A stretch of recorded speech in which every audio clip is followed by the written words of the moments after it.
so I'm stuck in this warehouse on the moon, out of nowhere.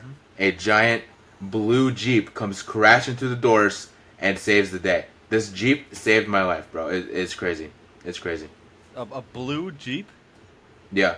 Yep. What the fuck? Yeah, man. I don't know. I was stuck in space, and a blue Jeep came rolling through and saved the day. And some little kid was like driving the Jeep. I don't know. It was wild. Oh, this is some crazy shit. What kind of shit do you get up to when I'm not like talking to you, man? I feel like you're always just on these. You're like the Jimmy Olsen of the OTS project. You're just always on some random adventures and shit. Got to make that money, man. Got to make that money. I guess. I don't know how you're making money in that situation. I was trying to make some money till I got caught. All right. That's how it Ladies and goes. gentlemen, welcome back to the OTS project, here with another weekly recap, a weekly check-in, a little bit of news, a little bit of what we've been up to, and a little bit of discussion. Theo, what has been going on this past week? Sun is up, guns are up, school is here, and I'm fucking miserable because I'm having to work overtime for it. Shit is terrible. 50-hour work weeks. Y'all pray for me if you pray. If you don't, keep me in your thoughts because I'm fucking tired all the time now. Send positive energy if you don't pray. Positive energy. Give me the energy because I fucking need it. Yeah. All because little Timmy needs his math worksheet. Little Timmy needs to go and not learn math because he's too busy not paying attention in class. Sitting on TikTok in his class. Sitting on TikTok in his class, throwing away the planners that we're making for him. Fucking degenerates. Other than that, I have finished In Space. I told you last week that I started watching In Space, and I've been grinding through it all week, and I have finally finished In Space. Very, very fun. Sir. Very good start. Yes, sir. Yes, sir. I'm glad that was your intro to Power Rangers for sure, because that, like I said, like most people say, that's definitely like the best season, if not, is definitely in like the top 3 best seasons. I'm very happy that you enjoy that. I'm very happy that you are enjoying it, and you seem like you're going to continue down the road with other seasons. So, yes, I've already started Lightspeed Rescue this morning. I think I'm like 2 episodes in or something like that. So, it's very fun. Hell yeah, I'm enjoying it. Hell yeah. All right.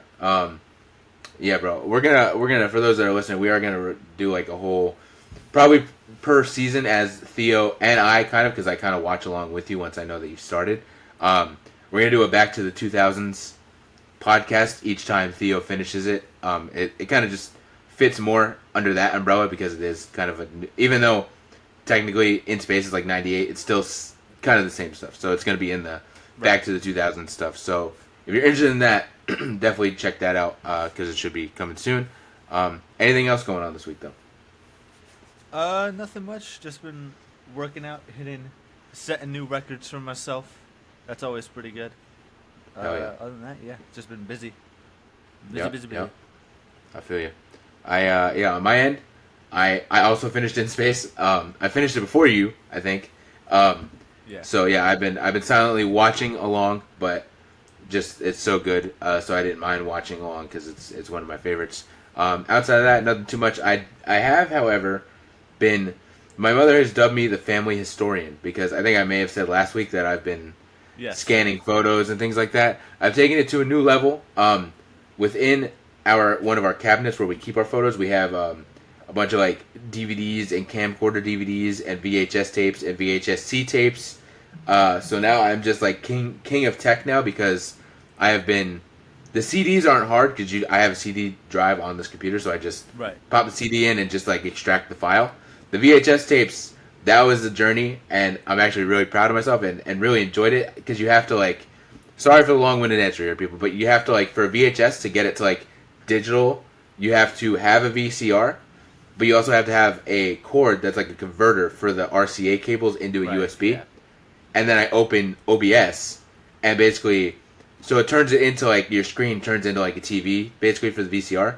But when you have OBS open and you have it as like a capture card situation, it basically does that. So I've done, I've since finished it. Thankfully, Wyatt, good friend of the pod, let me borrow his VCR because I don't have a VCR, and I was looking for a VCR, and everybody I messaged was like 70 years old and like probably forgot that they posted this on Marketplace, and so they're not answering and stuff. So yeah, I've been doing that. So that was definitely fun because like you have to with that since it's not a file, you can't like skip around to figure out what's going on. So I was the past 3 days. I've just sat downstairs just watching VHS tapes because you have to like to record the whole thing. You have to like watch the whole thing. You know what I'm saying? Right. So I have my parents' wedding. I have my aunt and uncle's not your parents, my Logan's parents' wedding. Right. I have like a lot of like different Christmases and things like that. So it was definitely fun. Very cathartic, kind of sad because there's a lot like there's one a couple. So there's like Christmas of like 2001 and then Christmas of like probably 2004 or 5. That was fun because like especially 2004 or 5 because Grace is like a kind of gaining consciousness. You know what I'm saying? Right. So like there's one. I'll have to send you the clip where Grace opens a present and it's an eye dog. And she just loses her mind. It's the most adorable thing ever. It's like 4-year-old Gracie is just like losing her mind over an eye dog. It's adorable. But yeah, it is kind of sad because like I obviously hear my dad's voice and just thinking about all those memories of him being there with us. And like my mom would always say like my dad paid for it, but he never knew what the hell because he was always at work. So it's like he would give my mom the card and my mom would go Christmas shopping for us and she would figure it all out. So she would say like, every year when Santa or Santa would go to like put the presents under the tree, he would ask my mom like, "What did you get us?" Because he has no clue. And so it's funny watching it. We were laughing watching it with my mom, because you can hear it. Because like when we're opening presents, he has no clue. He's like every present. He's like, "What is that? What'd you get? What'd Santa bring you?" And he's like, "Oh, Power Rangers Time Force. You could be a Power Ranger, dude. Cool." Like he has no clue what is in those presents. So it is pretty funny. Right. But yeah. So that's basically been what I've been doing the past week. Is just like putting all the stuff into Google Drive. I gave you access. I gave Rachel access. My sister, my mom, my grandmother. So everybody can just go in and whenever they want and look at photos and videos of kind of the good times we've had over the years. So that's my project. I'm very proud of. But other than that, yeah, it's dope. I haven't done too much. I did go a little side adventure me and Wyatt went on the other day.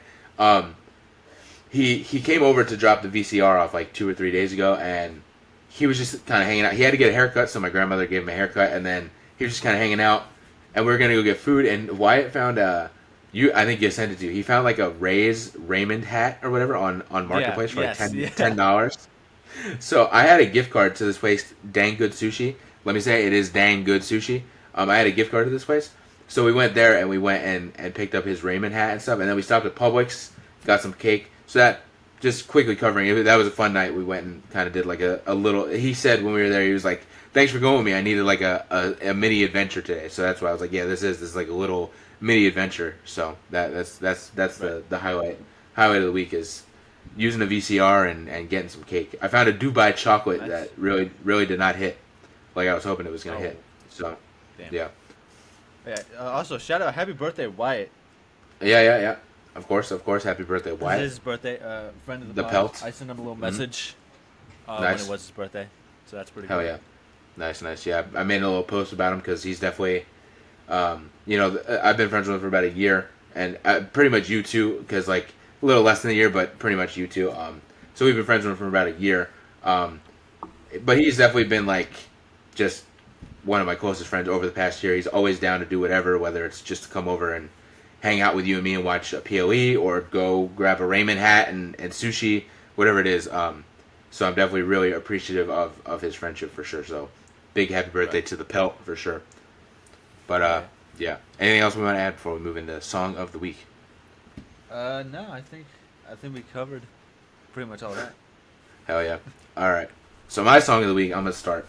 My song of the week, I've been on a huge Jonas Brothers kick. I in general, am a fan of the Jonas Brothers. So is you. So is Grace. So is my mother. Everybody in this family, because you either grew up with the Jonas Brothers or you grew up with your kids growing up with the Jonas Brothers. So I've been on a big Jonas Brothers kick because obviously they're on their big.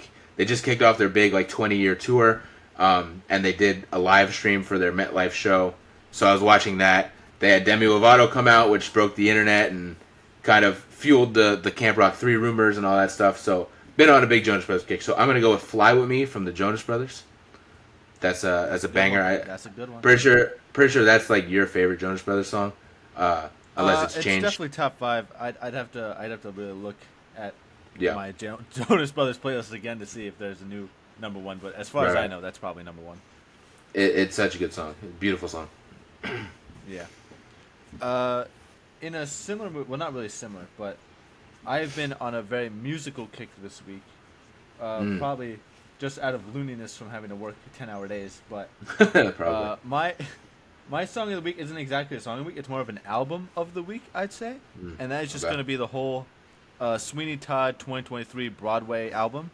That shit is fucking awesome. It is so good. It like there are certain songs on there that like beat the movie out in terms of how well they perform the songs and stuff like that. Like it's just so well casted. Everybody sings so incredibly on that whole album. It's so much fun to listen to on the car ride, both to and from work. I've just been having so much fun listening to it. That's gonna be my pick for song. Hell yeah. No, that's a banger for sure. Gaten Matarazzo on Nothing's Gonna Harm You is a great version for sure. Banger. Yeah, that's a great album. Josh Groban, incredible Sweeney Todd. Of course. Isn't Jordan Fisher in that album too? Yes, he is. Oh my God, what's the kid, like the teenager's name? Fucking. For some reason I want to say Anthony, and I don't feel like, is Anthony white? I don't think. No. Are we talking about the guy that wants to be with the girl? Yes. Yeah. I don't remember. He. Homeboy from Stranger Things played him in the movie. Homeboy from Stranger Things. Yes. Yeah, but whatever his name was, but I know who you're talking. Whatever about. His name is, he's good. Jordan Fisher's always good though. So. That's Theo's Man Crush Monday. Every Monday. That's my Man Crush Monday every Monday. Maybe not every Monday, but a good number of Mondays he has been the Man Crush. Right. All right, so we got some news and a little bit of discussion. Not a lot of news though, but starting off with Karrion Kross and Scarlett is kind of the biggest thing here. Karrion Kross and Scarlett, the contracts have expired. There's been this whole discourse online of, is this a work? Is this a shoot? Is it an R-Truth situation? I'm starting. At first, I went, okay, this is a work. Like, I feel like everybody was like, yep, it's a work. They're gonna do an R-Truth thing where, yes, he got let go, but he's gonna sign a new contract. But they made sure that he knew that before it, whatever the fuck, right? I'm at the point where I don't believe it's a work, and if it is a work somehow, this might be the work of all fucking works, because like he's now posting his booking info and dates that he's appearing at certain conventions and things like that, which I guess you could still do under a WWE banner, but I just feel like at this point I don't think it's a thing. I think he's gone. I think Scarlett's gone. I did listen to his interview with Ariel Helwani, which is kind of where he did talk about everything, and it definitely did seem like he was being very honest. He said straight up, he's not talking in character. This is not a work, that it is a shoot. So, of course, too, I mean, you can look at Marvel actors that always say, no, I'm not in a movie or whatever, but I feel like at this point, if it is a work, it's been stressed so much that it's not a work that it's kind of just disingenuous if it turns out to be like a big ruse, you know what I'm saying? And he's been very honest with the fans that have supported him. So if you're supporting him and he's sitting there telling you how, one thing and he's lying to your face, I feel like that's kind of a weird situation. So I don't think it's a work at this point.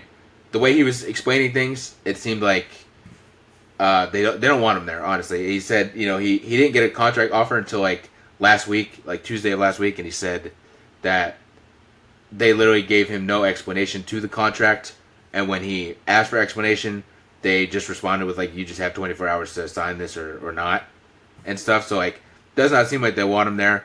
As well as like, so he said when the WrestleMania, like his big thing obviously was the WrestleMania promo, right? That's what kind of blew him up. He said, he did some other promo, and a producer that was producing that promo was producing the Sam Roberts podcast or whatever, and basically said like, hey, we would love for you to, I love that promo you did that we just did. I would love for you to come on the Sam Roberts podcast after WrestleMania, and basically the producer said, I want it to be real. Even Karrion Kross was like, can I drop an F-bomb? And they were like, yeah, why not? Screw it, you're good. So the producer cleared this, said everything's okay, be very real, it's all good. So then we get the promo where he's going off and he's, telling Triple H to go fuck himself and all this stuff, right? Then he said, that's where things started to get weird. And he said, like, he didn't realize until he got to Raw, like, the next day that not everybody was kind of, smartened up to the fact that this was happening and stuff like that, and that people were not happy. He said one day he actually just waited outside of Triple H's office until Triple H, like, came out to basically tell him, hey, because he basically said, like, Triple H was the one that was not happy about this. And he said, right. He explained to Triple H what the deal was. He apologized and said, "Listen, bro, it was a work. It wasn't a shoot. Da da da." And so I don't think maybe he does realize this, but he was trying to play coy. But to me, in my mind, I'm like, well, that's where you were marked for death, because he was already upset that you. I mean, listen, he's the booker, right? You worked the booker on his own show, so that's one thing. Then you apologize, but it's so common in professional wrestling to do something shitty and then go up to the guy and go, "Hey, man, it was just it was a work, bro. Come on, it was a work. It wasn't a shoot. It was a work." You know what I'm saying? So I think that's what happened with Triple H, where he was already upset that he got worked on his own show, and then I think he didn't take it as a genuine reaction. I think he took it as this guy's just trying to pass this off as a work so he doesn't get in trouble. So I think the WrestleMania promo is what kind of did him in, because at one point Triple H was very big on him. He pushed him to the moon in NXT. He got released. He brought him back when he took over. His first night back, he didn't attack Roman, but he basically had his face off with Roman when Roman was champion. Like, he had a lot going, and so I think they just couldn't find a spot for him. But then I think once he did that promo, I think Triple H went, "Oh, this guy is going into business for himself." Even though he was just doing his job, I think Triple H took it as, "Oh, he's just going into business for himself." Because also, in the world of professional wrestling, if Triple H went and asked that producer, "Did you okay this?" that producer's not taking the blame. That producer's going to be like, "Yeah, no, exactly. I don't know, dude." Yeah. You know what I'm saying? That producer's not falling on his sword for you. So that producer kind of set him up to where, yeah, he's going to be like, "Oh, no, I don't know what happened with that guy. He just did that on his own." And Triple H is probably going to take the producer's word, who he probably talks to more often than the talent's word. So I think that's kind of the gist of everything that happened. I think that producer inadvertently or maybe advertently set him up for failure, because I think once that shit happened, I think Triple H kind of marked him for death and was kind of like, "Yeah, fuck this guy. Let's let him go." You know what I'm saying? So I think that's the whole deal. Especially, too, because he said when he got that contract offer, Ariel Helwani asked, like, "Oh, was this an offer for you and Scarlett?" And he's like, "No, it was an offer for me. I inquired about Scarlett, and I was told when we're done dealing with you, we'll deal with her." And if that's the words that were said, that's fucked up. That's, like, completely... That's fucked up, yeah. Right. That's not how you talk to somebody. So that also adds credence to I think they just wanted to get him the fuck out of there. They were only going to re-sign him so that they could say they attempted to re-sign him and not look like the bad guys. Because that is a common tactic when you kind of want to get somebody out of a job and you have to give them like a new contract or whatever. You kind of give them a shitty offer so that they don't take it and they leave, but then it doesn't look bad on the company because they could say, "Well, we did offer him something." So, yeah. So I don't think this is work. I think this is a whole convoluted thing where I think Karrion Kross he didn't shoot himself in the foot or anything. I think he was genuinely doing his job, but I think we've seen it before with Zack Ryder, with Daniel Bryan, where they don't want you to get over on your own. If they have not deemed you worthy of being over, they don't want you to get over. So when Zack Ryder, he's like the first guy that did it. When he got over, sure, he got a U.S. title run during that thing that lasted 3 months and was very forgettable. And anything after that, he basically got cucked out by Eve. He got thrown off the stage by Kane. He got punished. Daniel Bryan was a very similar thing where they were trying to ignore it and they just could not ignore it. But they were not happy about the fact that they had to like make this man world champion. I think a similar thing happened with Kross where the fans just got behind him organically. They didn't like that, and they kind of, I think people started looking at him the wrong way a little bit and kind of set him up and things like that. So, yeah, I don't think this will work. Do you have any thoughts on this whole situation? I'm pretty much agree with you. I think this is definitely not. I think this is just a legitimate thing that's just kind of happening. Because especially because like I've seen like other things where it's like they've took like his theme song off of like Spotify and stuff like that, and they don't really do that unless they're legitimately gone and stuff like that.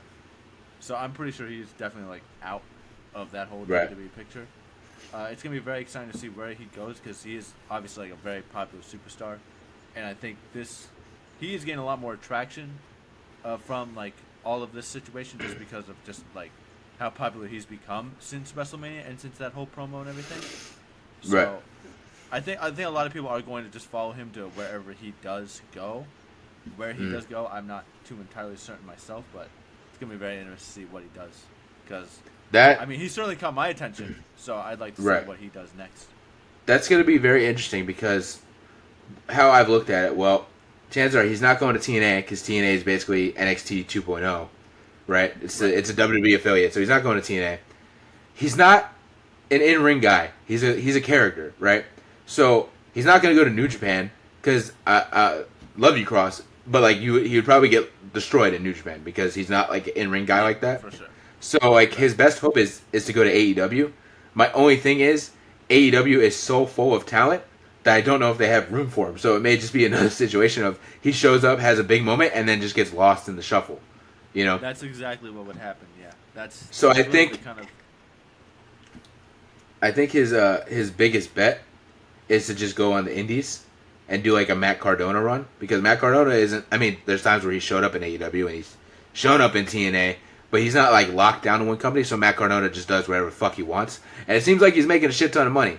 So that might be Kross and Scarlett's. That might be Kross and Scarlett's move is just hit the indies. I'm sure Scarlett will have OnlyFans. That is gonna rake in crazy amount of money at some point if she does that. So that's one thing to help them financially. But merch, bookings, appearances, I think they're going to be okay if they just do like the indie route for sure. And you know, he also said too in that interview that he does want to go back to WWE, which to me I'm like, bro, why, man? They because even now, if he goes back, nothing's going to change. They're going to continue to find a way to punish this guy because he got over on his own.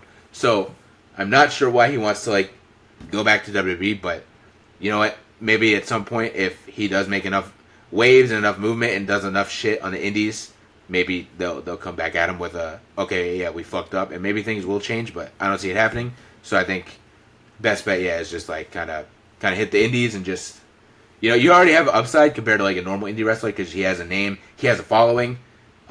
Between both of them, they both have a name and a following, so it's like as long as the price is right, he'll be okay. So yeah, for sure. Next up in our news, though, John Cena versus AEW here. It's not even really John Cena versus AEW. It's WWE versus AEW. This is just kind of... it's really kind of just what I had to write down because I didn't know how else to really write it down in such short words. So I was like, I didn't realize you wrote that. I thought I wrote that, but yeah. No, I wrote that, yeah.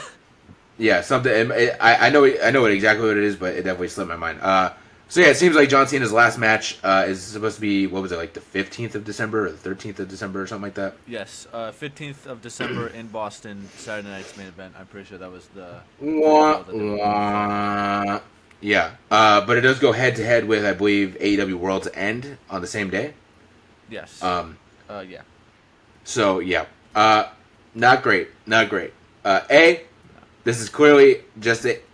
There's no reason that they need people like how can I word this?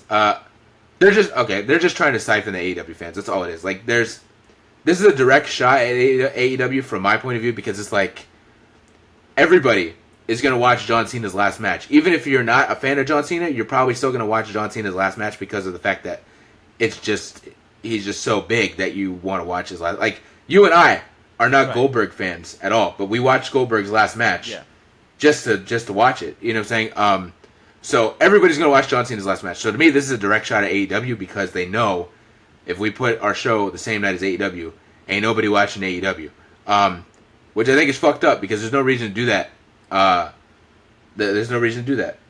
People are gonna watch your show regardless. So why are we gonna bother trying to siphon fans from AEW? It just seems like a direct dig at them and a real low blow from WWE's end. Yeah.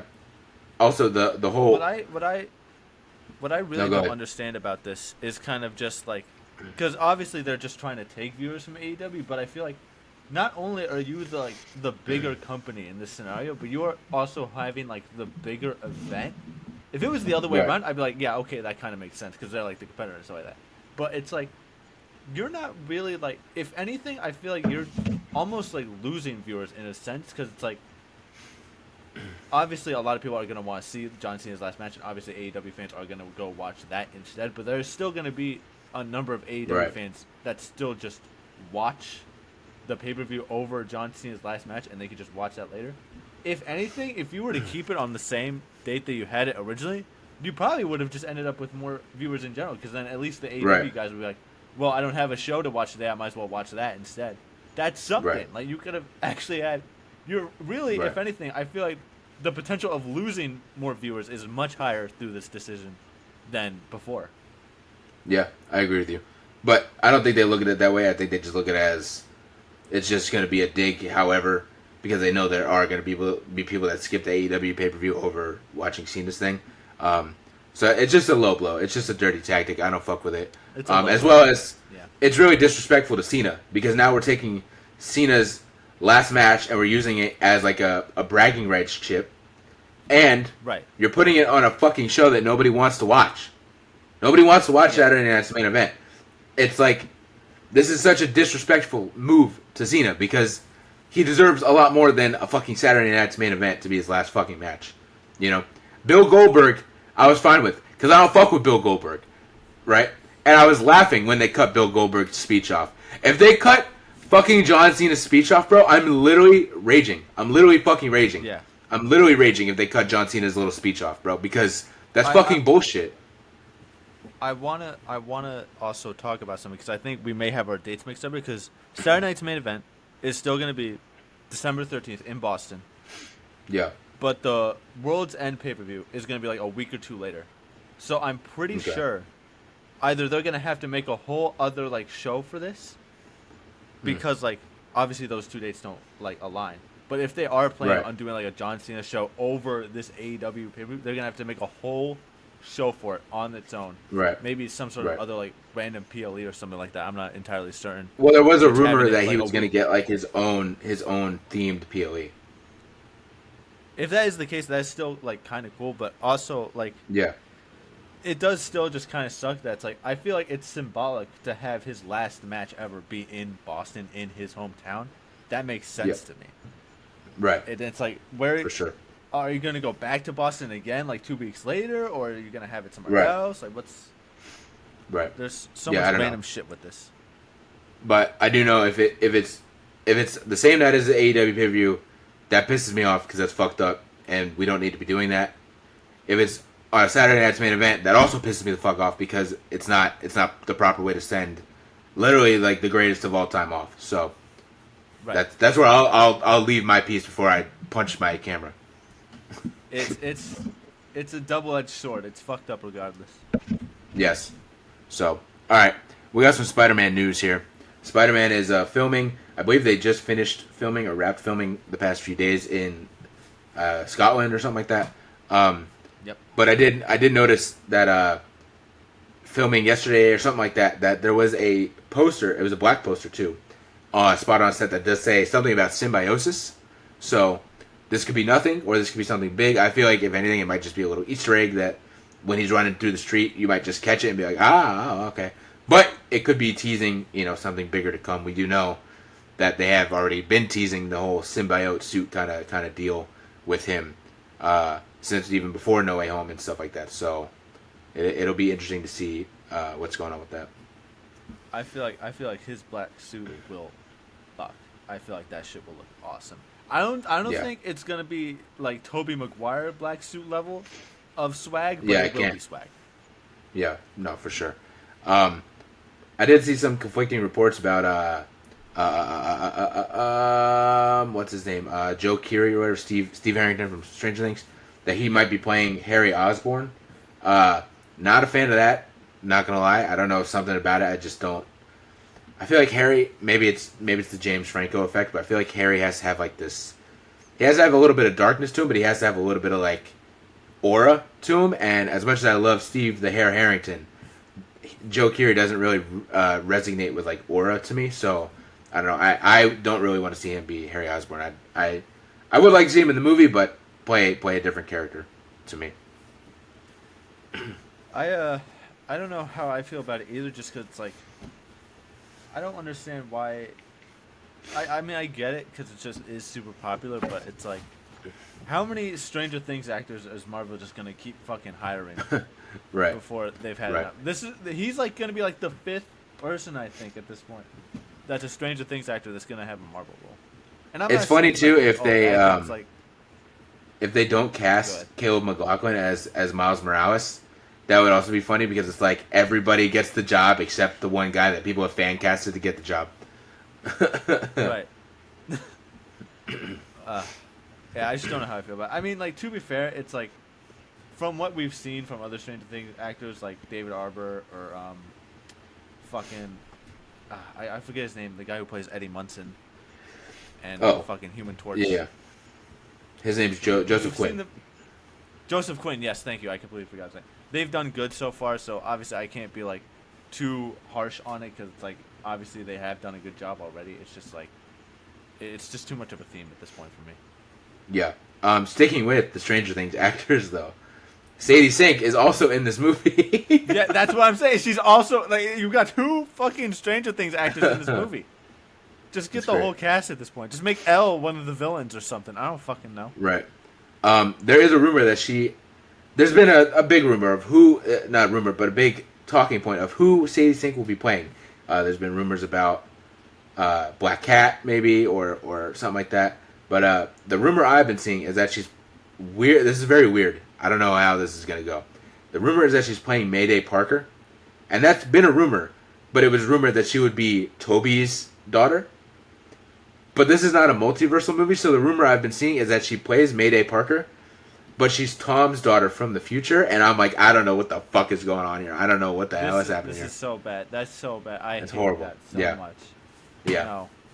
And I don't know how accurate that is, but I feel like I did see a pretty reputable leaker talking about this, so I instantly was like, "Oh no, this has some sort of grain of salt of maybe being real," and I'm very confused. There was a character description or something like that did kind of get out there for her, and it does kind of mention that whoever she is, she kind of has a part in why Tom gets involved in the Avengers stuff, and so I'm like, "Oh my god, it's his daughter." I'm like, he has to go be a part of this stuff so he can save the future for his fucking daughter. So I'm like, oh god, please no. I hope that's not the case. That sounds. I also hope that's not the case because it does sound bad. Just let her be Black Cat at that point. Fuck it. Yeah. So. Can we not just have Spider-Man just fight street villains like how he always has? Is this such a problem? Why does he have to be so involved in just such giant universal level threats? I'm tired. Yeah. I don't know, bro. But we did see Punisher's getting his battle van back, so that's pretty cool. That's dope. So I'm excited for that. There is, too, the rumor. I did see a rumor kind of ramp up a little bit of I think it was a Marvel Legends toy listing or something like that of Hulk it kind of leads into the rumor that, what was it, Savage Hulk or whatever is going to be in the movie. I believe this Marvel Legends listing or something like that does kind of confirm that, so that's pretty cool if we are going to. Because I think we've talked about it before. I'm tired of Smart Hulk. It was fun. Yes. It's over with. Get it out of here. I want Hulk back to being Hulk. So hopefully that does kind of happen. They've done Hulk so dirty over the past years. We just need badass, invincible Hulk at this point. Right. Unstoppable. So if we have Spider-Man and Punisher teaming up to have to take down Hulk, who's rampaging through New York City again, that would be really cool. So I'm on board for that. I'm excited to see how they do some of the other villains. Actually, more so, kind of because I've seen they've pretty much confirmed it. I think at this point of Scorpion and Tombstone being in this movie, and I'm very excited to see how they do those characters and how they incorporate them into the movie. Well, let's switch over to our little discussion because our discussion is actually what do we think will happen / what do we want to see in Spider-Man Brand New Day. So if you want to continue to elaborate a little bit, you can. Yes, them. I want to see them. I think they're sick. I've been waiting for this fucking Scorpion to come in ever since the end credit scene 10 years ago from Homecoming. Because he's such a great actor, and I can't wait to see how he does this character because I think he's going to do phenomenally with this character. Yep. I don't know if he's going to be the main antagonist because if it is going to be Hulk, then that's something. But I think maybe as for a first act villain sort of thing where he's kind of the main bad guy he's facing throughout like the first half of the movie or something like that, I could definitely see him fucking around with Spider-Man and stuff like that. Tombstone is definitely a little more of an interesting pick. I like the Tombstone pick. I just don't know how they're gonna incorporate that because there's already so much going on with Scorpion, with the Hulk, with Punisher, with this, with that, and and whatever Sadie Sink's gonna be fucking doing. There's already just so much going on and so many characters going on. It's gonna be hard to see. There are a lot of characters where Tombstone really fits in with that, but I'm excited nonetheless because Tombstone is dope.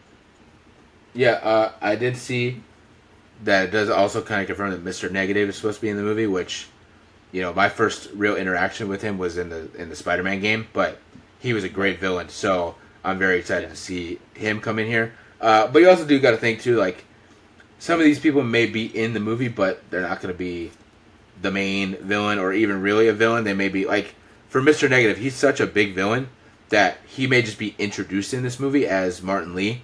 You know what I'm saying? Right. Or, you know, whatever I forgot, the demons or whatever they are, like, they may be introduced, but he may not be the overwhelming threat. He may be like a side character to then come back for the second movie or the third movie or something like that. So, yeah, that's probably has something to do with it too. Like, there probably are some characters that may just kind of are being set up to show up in other movies and things like that. So, I'm excited to see him nonetheless, though. Scorpion, of course, such a great actor. Obviously, we both know him as Voss. That's like his biggest role for us. But Voss is literally like one of, if not the greatest, like, video game villain ever. So, this man deserves more jobs. So I'm happy to see him get out of the post credit scene quantum realm there, and actually make it back into the screen. I have no clue who Sadie Sink is playing, but I'm definitely intrigued. Hopefully it's not the Mayday thing. Hopefully she's just kind of either her own character or something like that. It's been rumored, I don't know if it's confirmed, but it has been rumored that Ned and MJ are in this movie, so I'm very intrigued to see what they do, because obviously they don't know Peter, so it'll be very intriguing to see. I would imagine they probably have pretty small parts, again, maybe to come back in the second or third movie. Or anything. Right, because it is kind of like he's off in college. He's clearly going to be meeting new people like Sadie Sink's character and Joe Keery's character and whatnot, so... I feel like Zendaya and whatever Jacob Batalon, I feel like, not that they're going to be excluded from this like trilogy. I'm sure there'll be bigger characters, just not in this movie. I'm sure by the third movie there'll be definitely like more main characters again with him and whatever, maybe his friend group that he meets in college or something like that. Maybe we get a Gwen Stacy situation, and now we start setting up the where's he going to go, the push and the pull of, is he going to go back with MJ, or is he going to go with Gwen Stacy? Yeah, I'm excited to see Punisher, obviously, because Punisher is one of my favorite characters. So I'm super excited. I know it's going to be a lighter tone, but I'm kind of excited for it, because I think there is something fun about having John Bernthal's Punisher, who's like just so brutal and vicious. Having him just like kind of be maybe a little more goofy in this movie or something like that, I think would be kind of funny. So I'm not against that.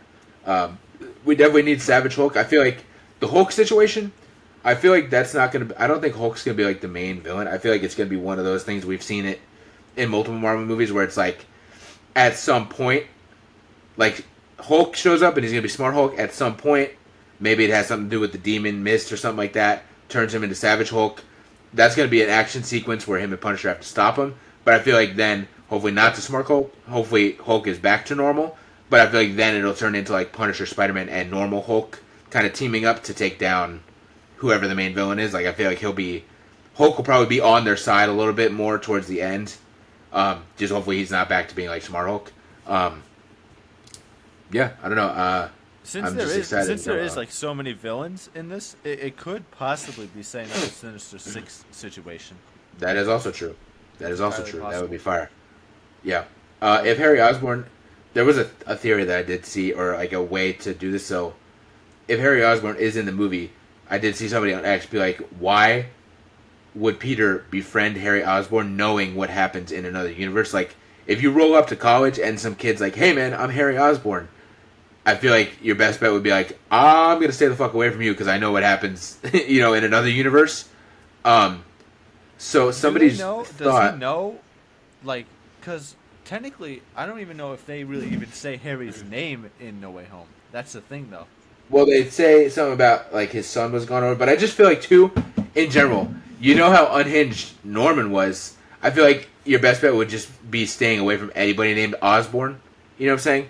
That's true. But I did see kind of this is also a rumor. What I was just thinking. I was also just thinking, because if Ned is going to be in this movie, and if Harry's going to be in this movie, that could possibly, maybe not in this movie, but set up the idea of Hobgoblin coming in, being played by Ned, and that's the whole best friend situation, which is going to be even crazier because we don't even know who Peter Parker is at this point. Oh, fuck my life. Are you good? Yeah, I don't know. It's glitching on your end. But, oh, shit. Yeah. It's alright, though. Okay. So, but the rumor, not the rumor, the theory that somebody came up with of why he would befriend this person was like, well, what if, since he is fucking Harry Osborn, like, Norman Osborn is a pretty big name within the universe and stuff, maybe he's in college with Peter, but he, like, gives him a fake name. Like, he says he's a different person to try and... He doesn't want to be Harry Osborn. He doesn't want people treating him differently because his dad is this, like, world-famous scientist. So he may... I feel like kind of like an MJ reveal in Homecoming where she was just, like, Michelle or whatever. And at the end, you find my friends call me MJ, and we go, oh, shit, that's MJ. I feel like it could be a similar situation where he's like, hey, man, my name's, Tom, or something like that. But then towards the end, Peter finds out, maybe he finds an Osborn, Science's ID card that has his face on it that says Harry Osborn or something. And so, like, it's a big reveal at the end. So that's how you can kind of get around it to where now Peter goes, I need to stay away from this guy, but now I've befriended him and he seems okay. He seems like a good dude. You know what I'm saying? And that could still set up a later conflict of later on where, maybe he becomes Green Goblin himself or something like that. So I kind of like that rumor. Harry's theory. name being Tom gave me the stupid funny idea to have his, like, secret, like, well, not secret name, but, like, his, like, cover name just be Tom Holland. Yeah, right. But in general, I do like that kind of, like, theory to kind of hide his name a little bit, make it a big reveal, and then you set up this conflict but within Peter of, like, do I continue to be this guy's friend or do I stay away from him? I don't know. You know what I'm saying? So that is something that I think would be pretty cool to go down, for sure. Right. I'm just waiting for them to reveal Big Wheel. That's really what I'm just waiting for. Yeah. Because obviously they gotta put in Big Wheel. I would love at some point, like, that would be fun in, like, an opening montage of him beating villains or something like that. That would be pretty fun. That'd be fun. Similar to, like, a Fantastic Four situation. Right. But is there anything else you want to kind of add in here of what you want to see in Spider-Man Brand New Day? I don't know. I feel like it's pretty much just a whole new, like, template. So it's like really it can just go in so many different directions here. I'm not really too sure. Obviously, if they do bring in Harry Osborn, I really would love to see that friendship, like, grow and bond to more than just, like, one movie. If it's just like a trilogy, I'd love to see that kind of go and develop because I think Harry Osborn is such a cool character. But other than that, I don't really know. I'm trying to keep optimistic. From what I've been seeing from, like, behind the scenes stuff, it looks solid. So I'm excited.